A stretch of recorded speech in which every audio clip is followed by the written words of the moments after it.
Mga kapurong, uhahay!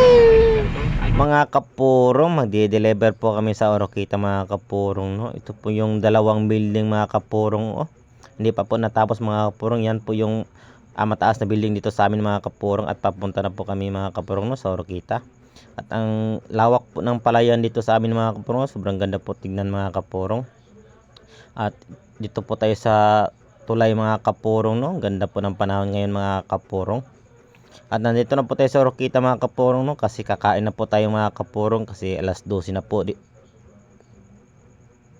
At dito po tayo kakain sa Kubo mga kapurong, oh, kasi sarap po ng halang-halang po nila dyan mga kapurong, at mga ulam mga kapurong, no? Sobrang sarap po mga kapurong. Kakain muna kami mga kapurong kasi alas 12 na po mga kapurong.